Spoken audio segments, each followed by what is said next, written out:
How did it feel with Watching Evil Dead coming out this year, given everything that was going on? Because it is a pretty personal book to you. Yeah, it does feel like bizarre timing, especially since it's um largely a I don't say an ode to Allison, but largely it's me observing Allison and it's about her. And then we get married. And the reason why that feels like coincidental is because I mean the night in question of Watching Evil Dead happened 12 years ago. So for this book to come out now in the same season that her and I got married does feel like there's something to that, and I'm not sure what that is, but but I noticed it too. Yeah, Yeah, I mean, it feels like it was, and even with the documentary being premiered this year too, it all feels like it's kind of adding up in a way that it's supposed to. yeah. The documentary almost feels like, even though it's totally not, it almost feels like the movie of Watching Evil Dead. Yeah. It's totally not. It's not about the four people. It's not about that movie at all. But the spirit is exactly the same. The documentary is and I wish I could just put the link right in here right now, is about writing a novel from beginning to end, from idea to hopefully that's the drama completion. Um, and I just filmed it for for like 3 months, 3 or 4 months of the writing and the rough draft of this book, from just idea to it being done. That's nothing like what Watching Evil Dead is about, but somehow they feel like the same spirit to me. Yeah, I agree with that. They do to me too. They feel like they could be like almost like companion pieces and Yeah, insight into like the process. yeah. You narrated the audiobook for Watching Evil Dead, and it's phenomenal. You did a great job, but can you talk about the process for that? Yeah, I was so scared, man. I was like, because like you could be like, oh, like I read a book a year out loud to Allison, and some of them big. I read The Witching Hour out loud to her, which is like 1,200 pages or something, Wow. and like, I mean, every other sentence you mess up, you know what I mean? And you're like, oh, damn it, and then I'm like just OCD enough to like have to fix even though I know she got it, And then so I was a little nervous because I've been in a studio before with the band, but come on, man, that's not like there isn't this awesome bass player playing. This amazing drummer playing. It was just like, um, and not only that, it's like the most like sensitive microphone you can possibly imagine. So like I swear to God, if your stomach growled, like you could hear it. And that happened numerous times where it was like, should we break for lunch, But what happened was you sort of, at least for me, you sort of like hit this moment where you're like, okay, look, dude, I could either be totally freaked out for the next 4 days or whatever in this studio and be like, do I sound bad? Or find the rhythm of this thing and like surf it, And I was like, look, just find it. And I did. And there were stretches that were just so fun and so like, and I could like feel like the beat of it. And then, you know, the jerk who wrote the book, all of a sudden there'd be like a rim shot out of nowhere, and I'm like, oh, and then I'd like start that part over. But it's kind of cool because after a while, it's understood that if you make a mistake, you just stop and you go back like the sentence before and start again. So it's not like someone in your ear is like, oh, could you fix that? Or oh, can you do it? It's like it's obvious you screwed up, stop. But it's also just you talking for like hours, hoping that it's not like they're reacting. It's not like they're like, yeah, yeah, yeah, you got him, go get him, yeah, yeah, you're doing good, yeah, no one's in your ear. Yeah. Yep. Did you have to give yourself like pep talks? Like you're doing great. Keep Yeah, going. I was like freaking out. I was like sweating in there, and it was like this really warm booth, and I was wearing like this, and I had to take the jacket off, and then like I had to roll up my sleeves, and I'm like my stomach's growling, and I was like freaking out in there. By the end of it, they're like, "Why are you naked?" And you're like, I'm just freaking out. I can't help it." They come in, and I'm totally naked, like man, I want to be one with this book, man. You found snacks somewhere. They're like, "Where is all this coming from?" Can you talk a little bit about the process of writing the book? I mean, not just writing it, but you having to go back in time and recreate this night. Yeah. And then in addition to that, did it pose any unique challenges during the editing process that you don't encounter on any of your fiction books? Well, number one, so there's only four characters in the book, right? One of them ask I could ask Allison, what happened next? Did you say this like that? So that was incredible. But I wasn't gonna like call up the other two and be like, so Rose and Kaniki have the. like yes, these are the things we talked about, but is it verbatim what they said? Like, of course not. I wouldn't be able to remember it like that. But I feel like a lot of what Allison says in here is like verbatim. It felt that way anyway, and she said so too. And same with myself.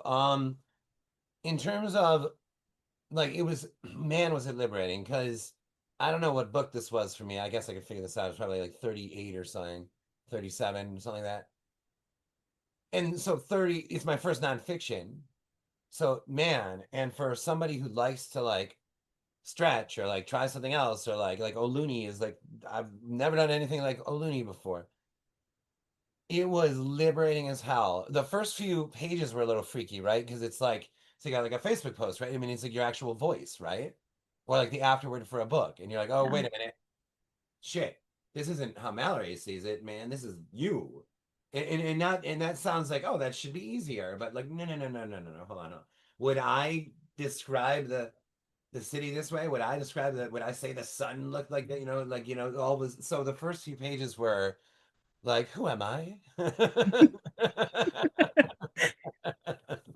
And then, but just like the audiobook, once it got rolling, it was just like it was wow, it was a blast. Meaning, a flash. It happened like really fast and really. I could feel. I found the rhythm pretty fast in this one. Yeah, I was going to ask you about that because I mean, you talk a lot about finding the beat and the rhythm of a book. And did you, like, once you found it, were you surprised at what it sounded like or what it felt like? Yeah, yeah, and I was also like, I have a couple of friends that have listened to the audiobook, and they're like, man, this is, or that just read it, didn't listen to the audiobook, and they're like, this is like literally like having a conversation with you, and I'm like, wow, okay, then maybe, okay, then I did it. Yeah, it's spot on, like how it would feel if you were just like having a one-on-one with you. Um, Yeah. so you may not like this question. If you don't, you don't have to answer it.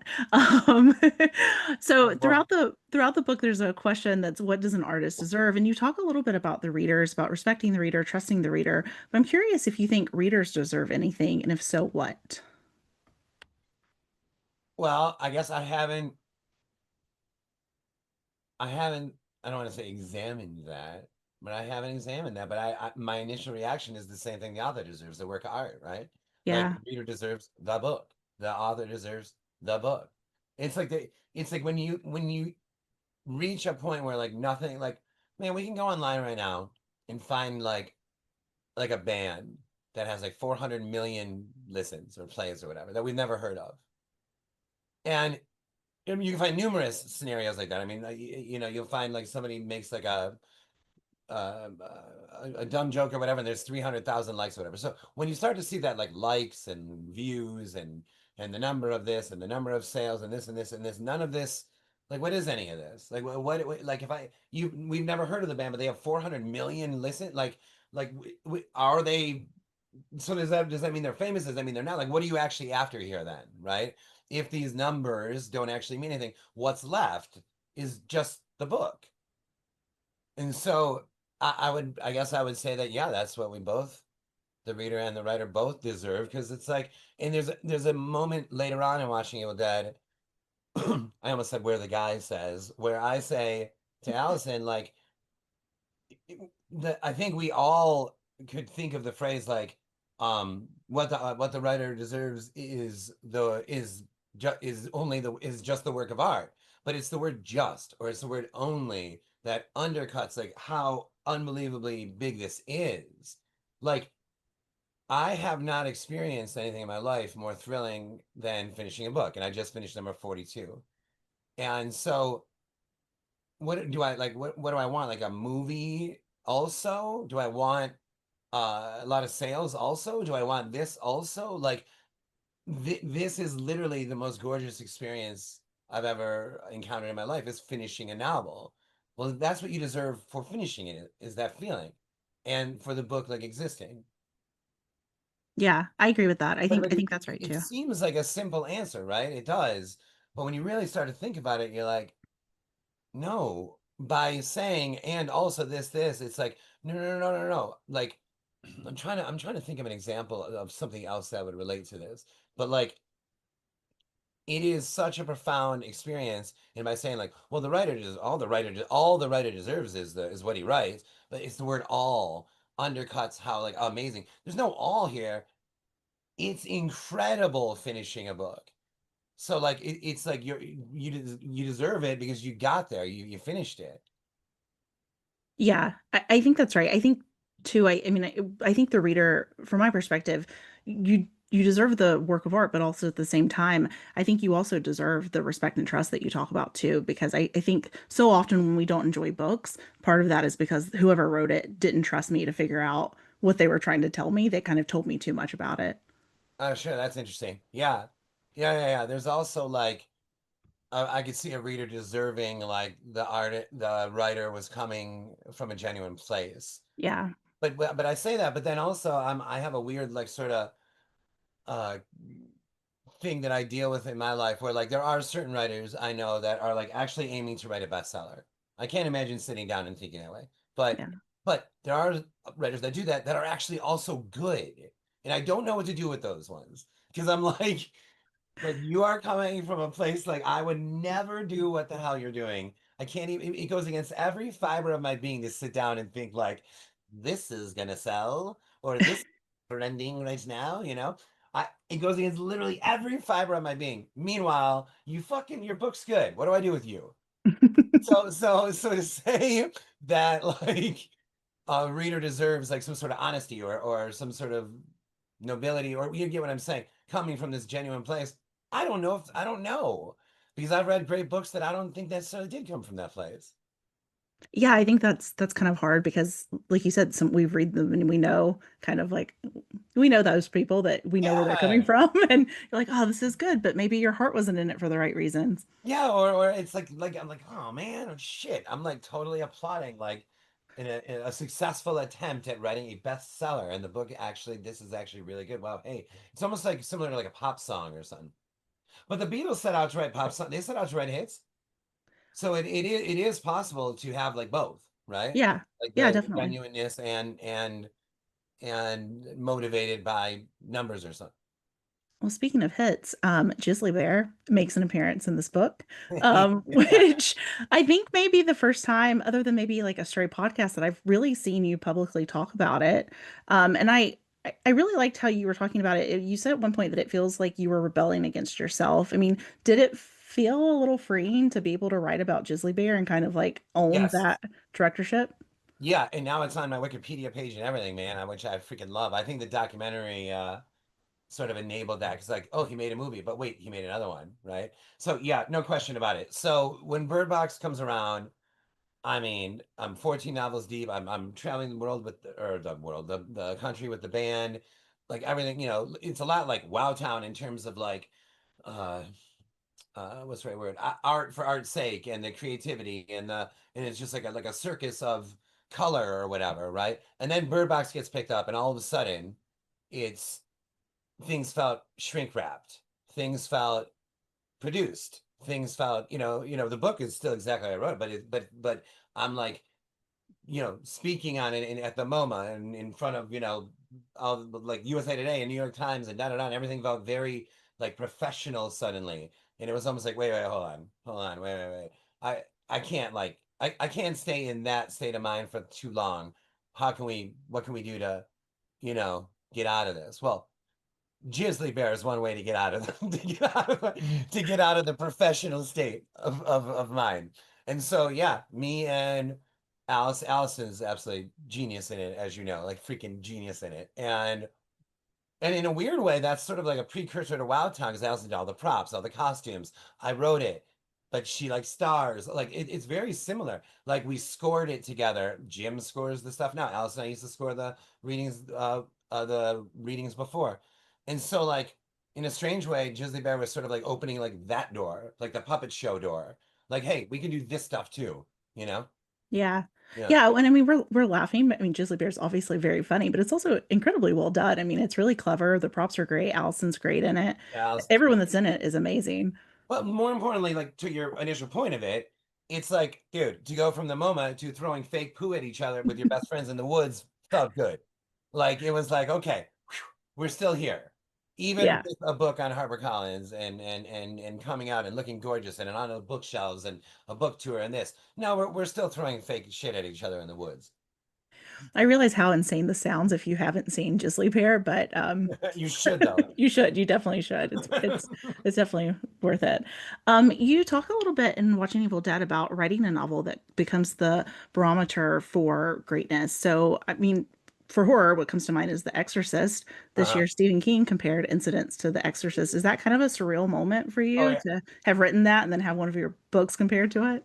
Yeah, man. No, it was the word it was the words The Exorcist that like I mean just I hadn't been knighted before, you know, like a lot of us have been knighted by him. Like either he's tweeted about their books or whatever, but I hadn't been yet. He talked about Bird Box the movie before, and that I was talking to Allison. I can't remember about what, and I think you wrote her, Yeah. and Allison's eyes get like all wide and everything. I'm like, what, like what happened? Like what's wrong? What's like? And she's just like staring at her phone.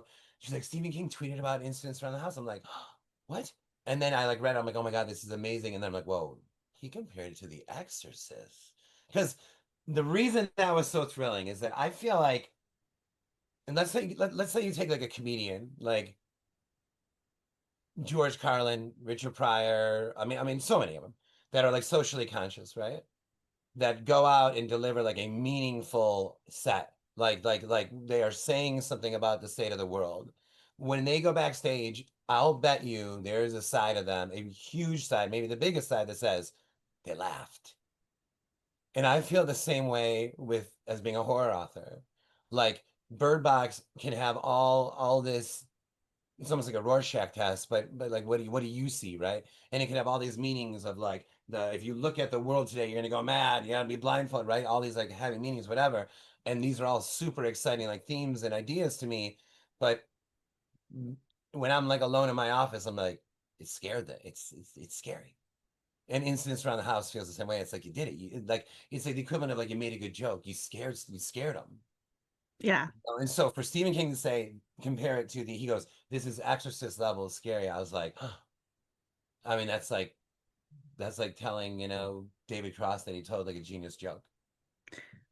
I want to, you may not like that I'm going to say this, but I'm still going to say it. I think for me, it felt special to see it too for you because you aren't someone who's consistently over talking about your own work on social media. And so when I did see that tweet from Stephen King, it did feel more genuine because I knew that this wasn't something that you've been pressing on his radar. You've been like oversharing. Wait, so what do you, oh, you mean like if I was like tagging him all Yeah. the time? Yeah. And so to me, it felt like even more genuine and special that he had said that it was, it genuinely scared him and he compared it to The I didn't Exorcist. even really know what to do with it because, you know, you see like some other people, you know, they'll celebrate the anniversary of the tweet and stuff. Like, and I get it. Believe me, like I was like, oh, when that, you know, I was like, what is going on, you know? And but there was another side of me that just wanted like I'm the kind of guy who says like love your artists, don't worship them. Like revere like thank him like like allow him to blow your mind, whatever it is, but don't worship him.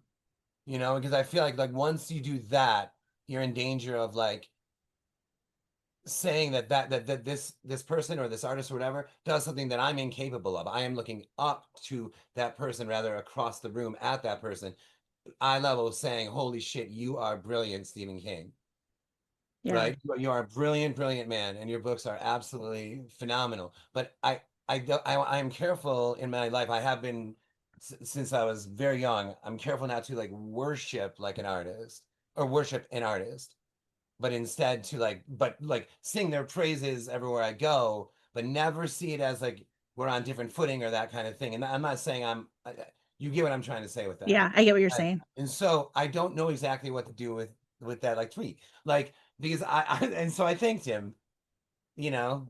I Yeah. and I don't know what else to do with it. And then some friends were like, "You should post it, put that everywhere." I'm like, I mean, I kind of did, I guess. I put, you know what I mean? It's Yeah. framed in my office because you did that and sent it to me. Yeah. I forgot about that. You mentioned in the book that a lot of us won't be able to read rough drafts of books that inspire us. If you were able to read a rough draft of a book that inspires you, what would it be? And also, would you read it? Moby Dick for sure, 100%. Because I heard I think we've all heard that Nathaniel Hawthorne like helped him order it, and I'd be like because the book it might be my favorite book ever, and it alternates between like the story and then really just whaling terminology, which for a vegetarian that there's some of this is kind of hard actually to stomach that book, but it's like the story whaling terminology, the story whaling, like the harpoon, and it's like 30 pages on harpoons, and then back to the story, and then the sperm whale history, and then back, and you could like literally gut 400 pages of that book and not lose any story at all, like zero. So I'm curious, what the hell order was it in before that his friend helped him turn into what we know as like an all-time classic? Like what did it look like before? That's Was a it great all answer. whaling shit together? Because that's insane. Like did he like start with like 400 pages of whaling terminology and then go into a story? Like I have no idea, and I would love to like see that. Yeah, I would love to see the rough draft for Dracula just to Yeah, see how it how far it went from wherever it started to another rough draft I'd like to see is Flowers in the Attic, only because I'm told that very few changes were made to what we've read. And so I'm curious, like, wait, is like, how close was she? Like, because that's like the apex, right? Like the ultimate goal is if you nailed it in a rough, it's like an impossibility or something to nail a rough draft.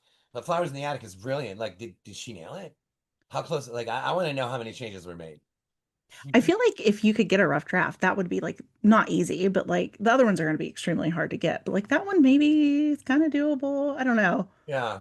I, No, I well, ex well, VC and I are having lunch soon, so oh, call her up on the red phone. Um, I'm gonna need the rough draft for Flowers in the Attic. Yeah. No, I know. It's supposedly the same exact one that I've already read. I know, but I just want to do any word different. I'm interested. Okay, thank you. Bye.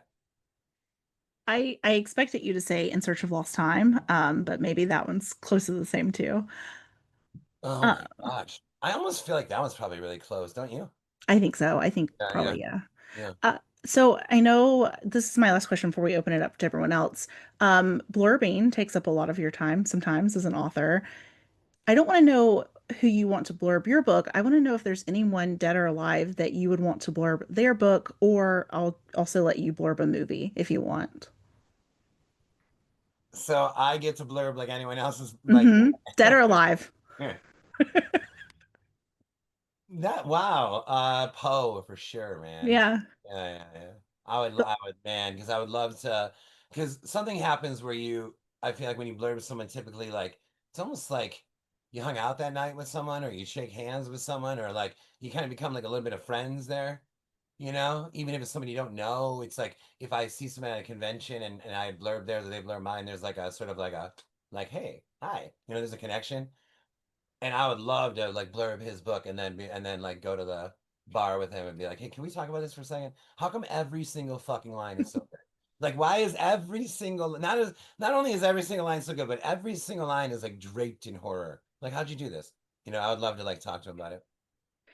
Do you want to just blurb the whole collection or a certain story?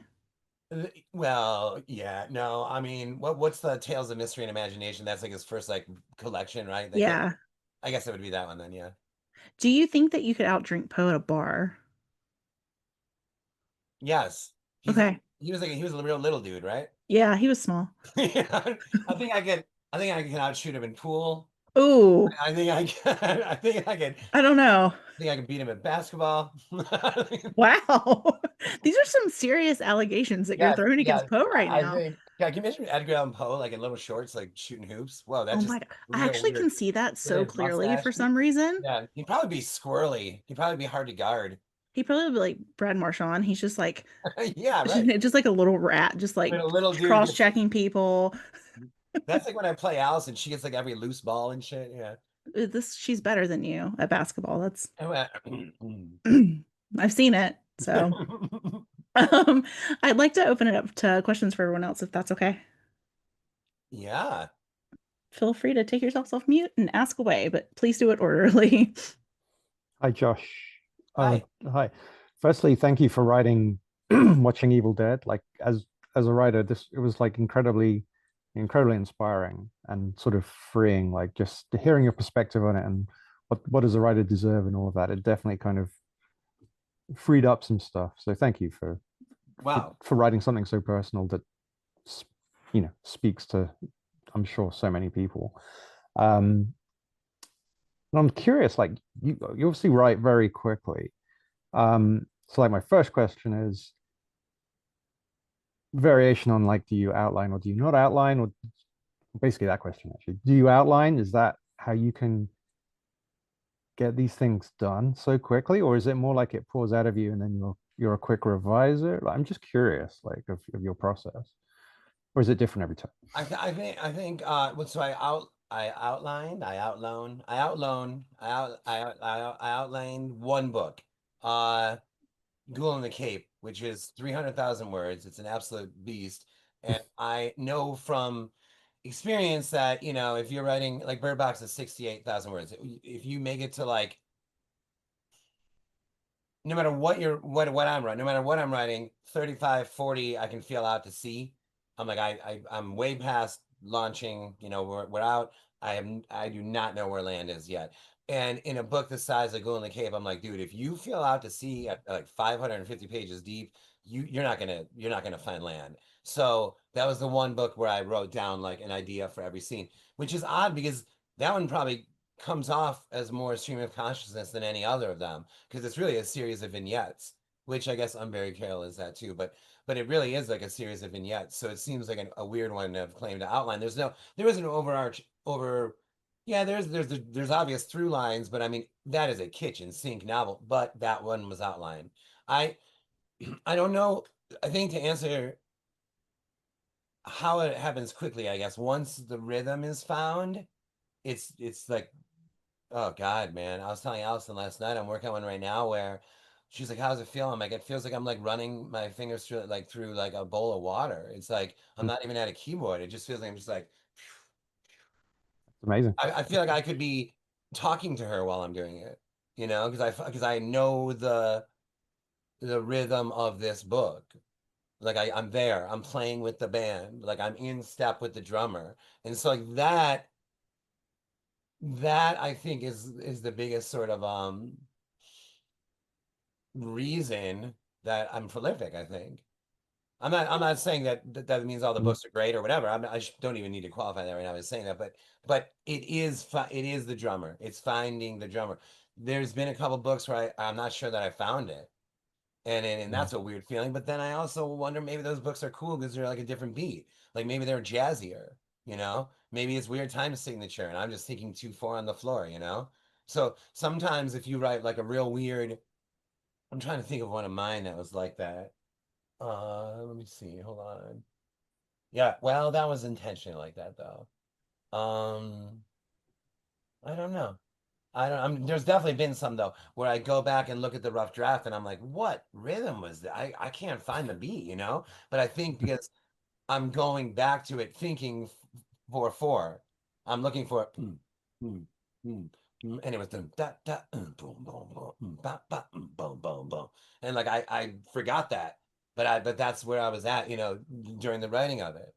And so sometimes the rewrites can be hard to find that rhythm. But Bird Box was 100% four on the floor. I mean, it's like the whole book is just the whole thing for me. I think Incidences too. The only difference with Incidents though is I don't think there's any music at all in that book. I think to me, Incidents is the only book of mine that had it's without music.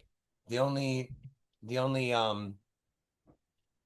when I was rewriting it, the only like sound I heard was like I guess any wind that would come through like Bella's open window or something. Incidentally, there is music for the live reading, an entire score and songs by Jim Byrne, which you can actually find on Bandcamp. If you go to Jim Byrne, Byrne, you'll see it's called Sounds Around the House. It's also on Spotify too. So Yeah, oh yeah, right. It's like all over the place. So, but strange that an entire score was written for the but actually that makes sense. It was almost like an entire score was needed because there isn't any in the book. That's true. Like it does feel like, there's no reverb, there's nothing on it. It's Yeah, there's just this nothing on it. There's voice not a right in your ear, and yeah, that's it. And that's yeah. I agree, man. I feel like that one. Like there were times, um, in this office where, I I would finish a scene and then I'd go find Allison, you know? I'd be like, hey, what's up, man? How are you? And then she's like, "Are you scared right now?" I'm like, "No, yeah, no, wait, what are you up to?" Oh, I just was just curious what you're doing, you know? Because like I had to get like the hell out of here or something, you know? I mean, that's interesting because it is the most terrifying book I've ever read, and I'm Uh, always curious. Like, I write horror, and there's stuff I write that freaks me out, and I was curious, like when you wrote that, did it get to you at all? Because it's just so genuinely terrifying. Like, yeah, there was a couple moments. There was a moment where other mommy tells Bella like, "Hey, if you let me, you know, if you let me in, whatever." And Bella's like, "Where would I go?" And then other mommy's like, "You go where I come from." And then Bella's like, "The closet." And then other mommy's like, "Oh, I don't come from the closet, Bella." And I was like, "Oh man, I gotta get out of this room for a second, man." understandable. And the other question I wanted to ask, like your thought process about which is the next thing that like gets, because you probably have like five that aren't published for every one that is, or more probably. I Well, haven't I can done the actually tell math on you. that. No, no, Okay. no. It's interesting that you say that. It's 2 for 1 now because there are 14 published and 28 that are not.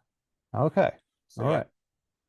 That's pretty good. So how did you decide watching Evil Dead was like the one that was coming up? because I felt like to try to outscare incidents was a bad idea, Mm, and I felt like and then to do like so. Yeah, I have a few others that I think are really scary, but incidents like hit some tuning fork or something that I didn't want to like take away from that at all. So how could I stay out of incidents around the house way? Well, watching Evil Dead is it's not it's in the other room. So I felt like it was like it's giving incidents around the house like its own space still. I was like, if you think about it in those terms, yeah, yeah. rather than now, like here's another horror novel and it's not as scary. But now after watching Evil Dead, which is almost like a band put out like an acoustic album, right? Hmm. And then now the next album, well, it can be anything again. Awesome. Very interesting. All right, thank you. I'll stop Yeah. monopolizing now. Oh no, thank you. I had a quick question. First off, I really appreciate hearing that you did well in coming out at 37 because I'm at 37 right now myself and just starting into writing horror genre. So that was nice to hear. And I just watched all the Evil Deads. I'd never seen them before. Oh And so I just wow. watched them. I started this book and I thought, I've never seen these and I need to. So I just finished even the first season of the series, and so I'm just going through all of it.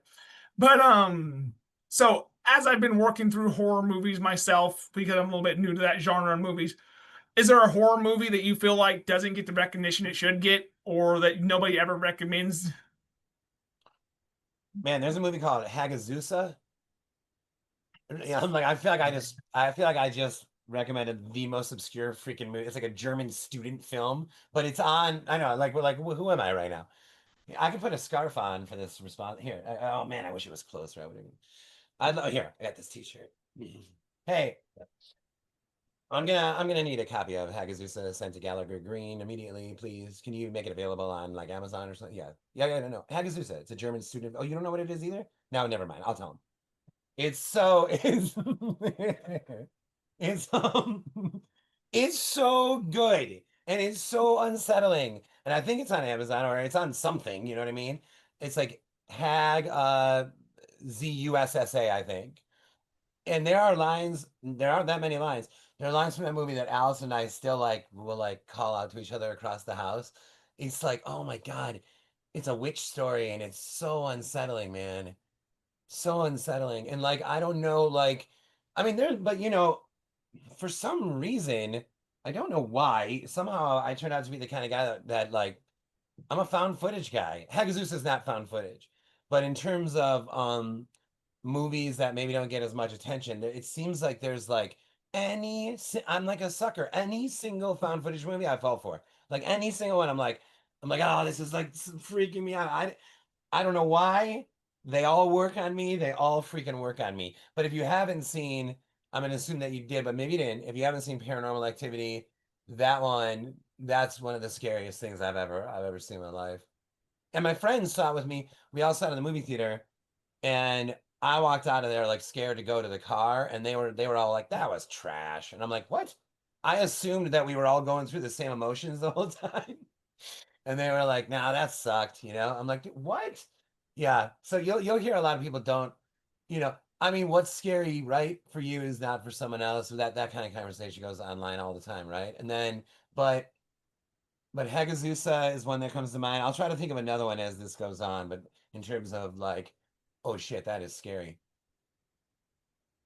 Great. I haven't seen either of those yet, and I wrote them down, and I'm definitely going to check them out because I've been just like burning through one horror movie after another while I work. I just like put them on the background, and so I've been binging an unhealthy amount. Yeah, yeah, yeah. It's a fun thing to do. I do that too. Right. Thanks. Oh yeah, thank you.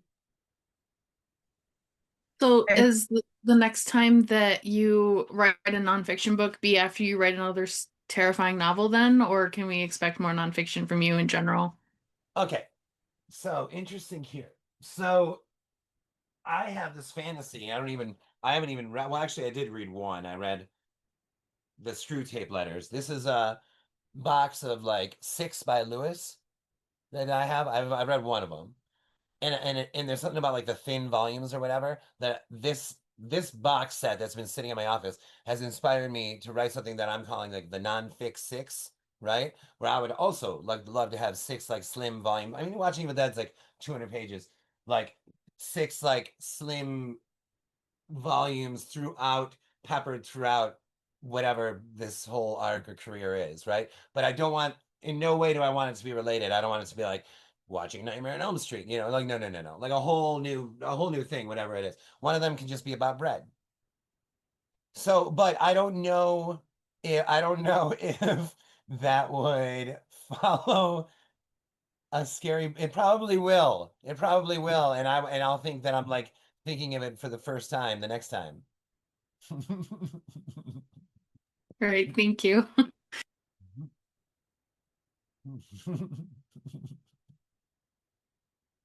Okay, so I'm going to ask a question that is just, I guess, semi-selfish for myself. I have not finished. I started it last night, and I'm only have like 70 pages left of this book. So, but I wanted to know because I loved Bird Box and I also love Sandy Bullock. Did you have, and I know you mentioned her in, the Audrey Hepburn of our time and whatnot. Did you have any say in any of the casting of any of your books that have been made to movies? No, no, especially not Bird Box. Bird Box. So Bird Box gets like option. It's my first published book, and it got option before it came out. So talk about having like no, I don't really even love this word, having no leverage, no nothing, right? I mean, it's like I was just like, how is this even happening? They were like really warm. They invited me on set. Alice and I went, and I also went before then to the Universal lot. This is like maybe the most nervous I've ever been in my entire life. I show up to the offices of the like producer offices, and I walk in, and a lady, she was like, "Hey, you're like 20 minutes early." And I'm like, "Oh shit, okay, okay." And then she's like, "Well, no, go walk around the lot." And I'm like, "What?" And then she's like, "Yeah, go." And I'm like, "Oh, okay." And I start walking around. Well, on the Universal lot is like a fake New York City that is used for a lot of like city things. They'll decorate it different ways for movies. But it wasn't being used that day. So I was like pacing this like empty, phony city for like 20 minutes or whatever, like chain smoking my fingers, like I thought I was gonna piss my pants, like waiting to meet all the producers of Bird Box. They were all like super nice. And then they asked me like, how would you handle the like, you know, seeing of the creatures, and I was like, oh well, I think that what should happen here is the movie theater should just go black from, and then it should just be all sound design for like 3, 5, 7 minutes at a time, and da da da da da. And I'm like, believe me, horror fans are gonna like this. Like us horror fans love like that's the movie that is in darkness, half of it or whatever, right? And then after this huge speech I give, the main producer was like, so you're saying we show nothing? And I was like, Noob. but I was like, yes. And then I still have a fantasy of making that version at some point on my own or something. I mean, it sounds fucking awesome, right? With the sound design, you could have boy over here, girl over here, Mallory down the middle, the river down the middle, like housemates up, like up top, like that. I mean, it'd be unbelievable, you know. But anyway, no, zero say. They would call like in the book. I think Mallory's 26. I think it says that in there.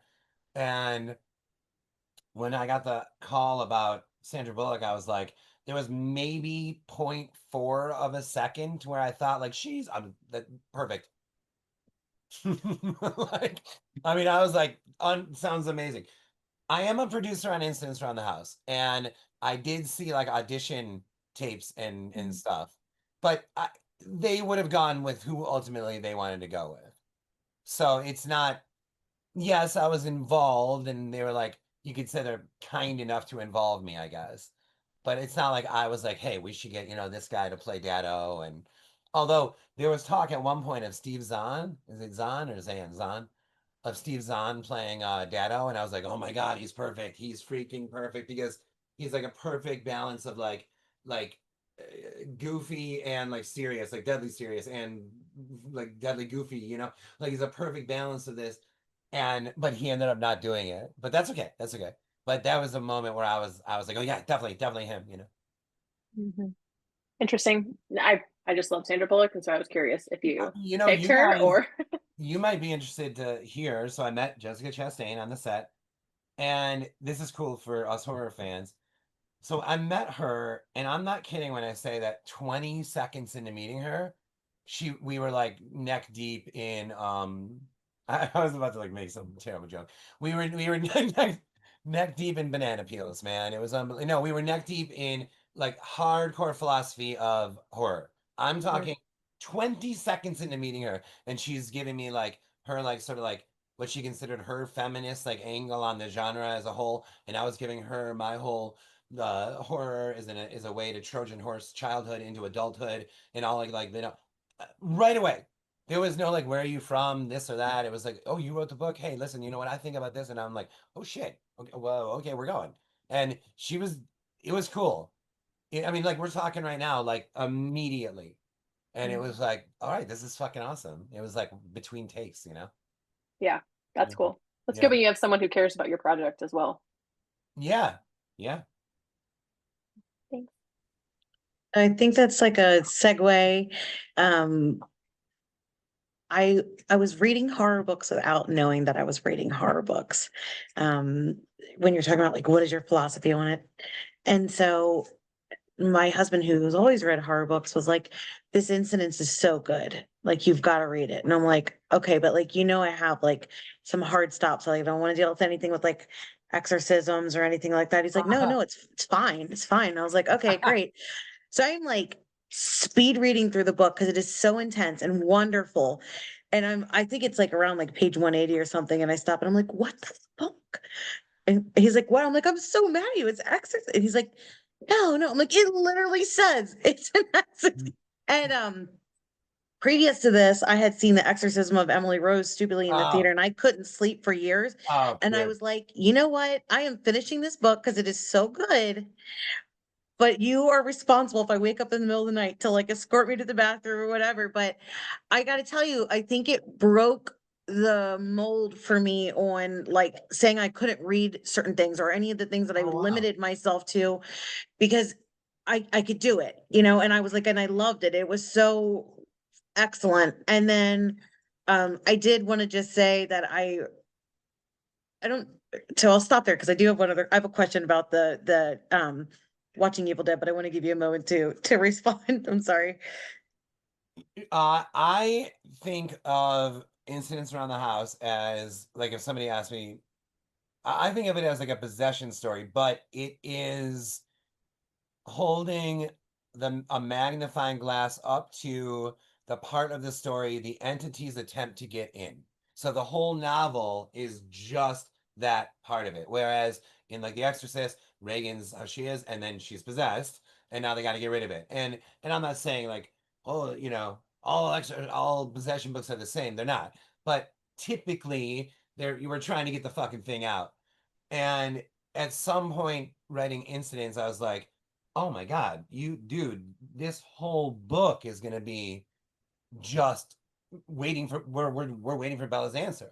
Yeah, it And was that was awesome. like that realization in the office felt like oh my God, like it like gave me like a rope that I was like pulling like the rest of the book or something. Yeah, But it's funny, man, what you're saying. Like I have stuff like that too, where I'll be like, oh yeah, I can't. No, I can't. I'm afraid to watch that Marianne show on Netflix. Like I'm like too afraid to fucking watch it. Like the way I hear people like talk about it, I'm like, when am I gonna do this? I'm not gonna do it yeah, alone.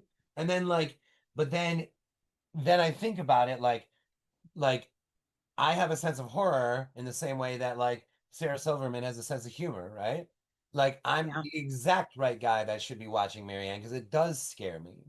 And Right. and when you get through it, it's like so fun and it's so peaked. And like I was talking before about paranormal activity. I'm not kidding when I say that I left the lights on for like 3 or 4 days following when I was sleeping for following watching that movie. I feel like It's good to know.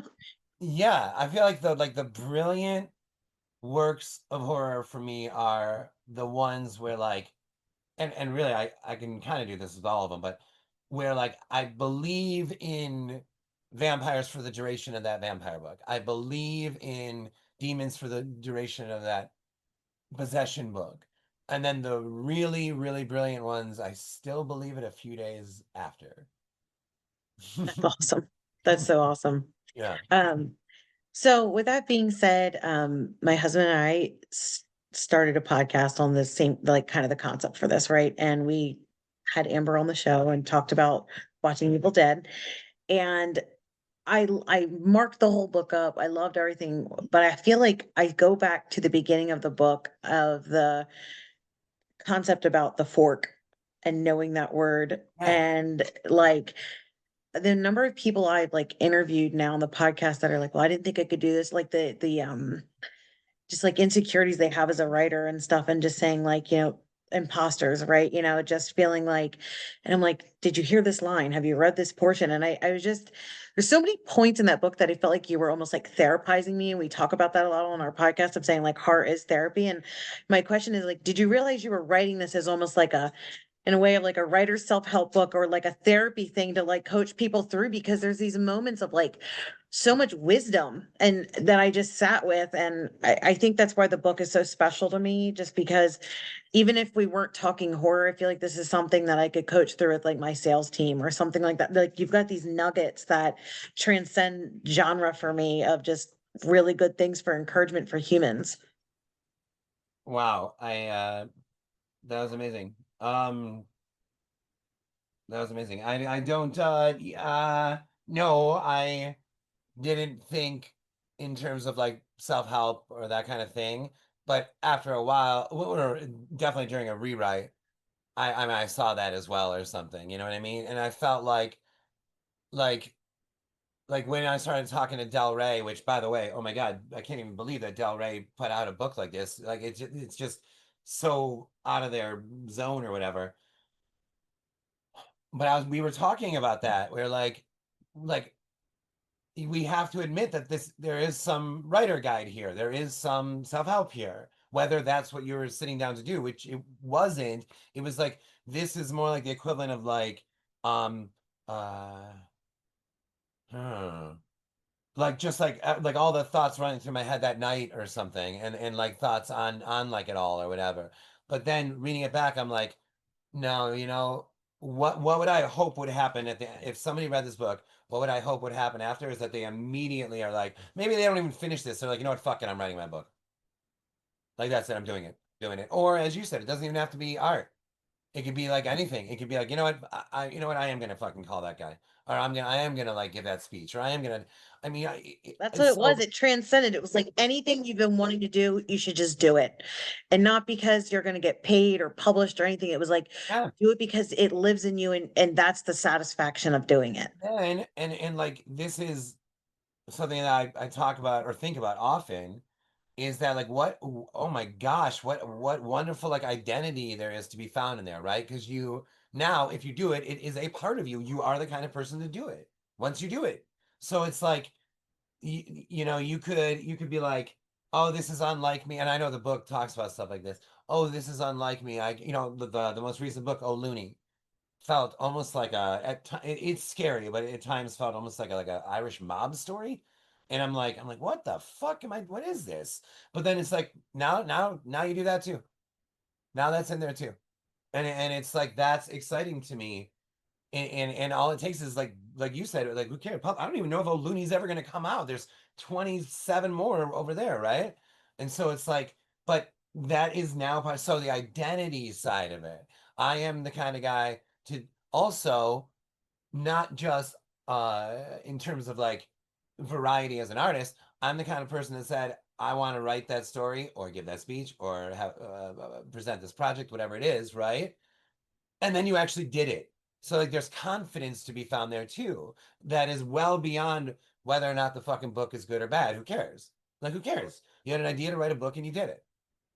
And like that, there is identity to be found there. And I've heard people say that it's dangerous to, you know, find your identity in your work, in your art, in your artistic output or whatever. And I get why, because if if you're always thinking of your value in terms of not even sales, but in terms of like the last thing you wrote or whatever. Well, what if he didn't write something for 10 years? So like I can understand where that could be dangerous or something. But if you couple that the philosophy of if you couple the idea of what I was just saying, like I want to do this and then I do it, couple that with not worrying if the initial draft is good or bad, you're almost like safeguarding against not writing for 10 years because you're telling you're constantly this affirmation constantly that the important thing here is to just do it and we'll make it good later. We'll make it good later because Bird Box gets picked up as my the I'd written 14 books at the time. It gets picked up by HarperCollins and I ended up rewriting it from scratch after it was picked up. So what does that mean about the rough draft? Like what does that mean You about needed the Nathaniel Hawthorne to well, right. help. Yeah, yeah. Yes. And like, and God, now I really want to know how that originally went. But so like, yeah, like, what does that say though? It's like there's a if a tree falls, if a rough draft is picked up by a publishing house and then he writes it again from scratch, did the rough draft ever did that did they buy Bird Box? You know what I mean? Like, right, it's interesting, right? So I think just for me to have seen it on that scale it was like that was the ultimate proof that it does not matter how right or wrong the rough draft is. Because even if it's even if you think that you did it all right, like VC Andrews, or you think that it's all terrible because it's not, but you might think it is. Either way, you're gonna freaking rewrite the hell out of it. Right. Couple all that stuff together is it's like a very liberating thing because you're like, okay, it doesn't matter if this is good or bad, and it's more important that I just do it at all. All right, let's roll. And now that's almost in a way safeguarding against 10 years of not writing, which then now it is safe for me to find identity in the art. Thank you so much. Before we wrap up, Josh, I feel like you're not giving yourself credit. I feel like you have a VC Andrews book. You have a book that didn't get very many notes back on, right? I thought, Daphne? yeah. Yeah. I have not only that, I have here, look at this. That is so rare. Where are you? Yeah, that I have the letter from the editor right up. Whoa, God, I'm gonna drop my computer right there because it pretty much says what you just said. Where it was like, we have like almost no notes on this one, you know. But that wasn't, and I guess I don't know VC Andrews either. But that wasn't the rough draft that I sent them. I rewrote it like, you know, 4 times or whatever on my own. It still counts. But I picture old VC. I picture her Oh, like I picture her at a typewriter, no less, you know? oh, she definitely was at a Right. typewriter. She's at a Yeah. typewriter and like clacking out like on a typewriter. You did Yeah. this flawless. Do you think that she Hold on, knew, did do you you think she, do you did think she knew Ruby Jean Jensen? you Can you ask her? VC, did you know Ruby Jean Jensen? Oh, you don't want to talk about that crazy lady? Okay. All right. What? Never mind. Okay. But you use a typewriter, right? Of course you did. I know. You're using one right now. Okay. You've summoned a lot of ghosts tonight through that phone, so I don't know. The red phone. The ghost phone. Oh, that's a good title. Um, Thank you so much for joining us. Thanks everyone Hey, else for let's do joining one us. more. You want to do one more? Yeah, let's do one more. If you're okay with doing one more. Yeah, let's do one more. Okay. It's been like What are you going to dress up as for Halloween? Great question. Oh God, I don't know because I don't know. I'm going to a Halloween party where I want like the people, like I've never met the people that I'm seeing there, like I've never met them in person. So I don't want to go as like Teen Wolf and have to explain who I am to everyone. So I want to like I've had like 1,000. I'm going to a Halloween party in Los Angeles tomorrow. I'm leaving tomorrow for it. But these are a lot of people that like we've worked with in Zoom and stuff like that. And so like I feel like I gotta wear what I always wear, but then like with like just like a little fucking little mask or like this is the worst answer ever. I'm gonna go as Teen Wolf. Nice. Also, thank you for every time I take my kids to the playground, I always think of that scene from Incident. So thank you for that every single time. I'm like, Awesome. if I see the fingers out the edge, I know who to talk to. One of us should like find out what playground and like set hands there. Oh my God. I think that's how you end up on the news. So Yeah. yeah. Horror out there. That makes you stand 501 feet away.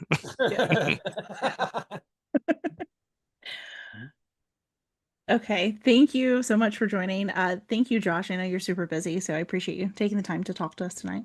No, that was unbelievable. Thank you guys. I can't one of the advantages, Gallagher, of not getting a book deal till you're 37 is that every single moment of this is something to be like grateful for.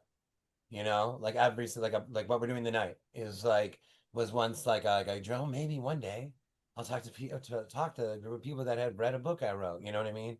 So like I just want you all to know that I'm like insanely grateful for you reading it and Amber for putting this together. Like this kind of thing will never be old to me, and I'll never take this shit for granted. In some interviews, people will be like, "Oh, I'm sure you don't want to talk about Bird Box anymore." I'm like, "Yeah, I do."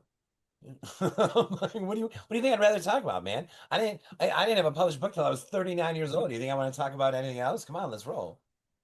Well, I've already committed you for your next book to come back, so Awesome. you have that to look forward to too. Thank you all so much. We will see you in November for Jonathan Jan's and Vale. So Yep. Awesome. our favorite. Bye, y'all.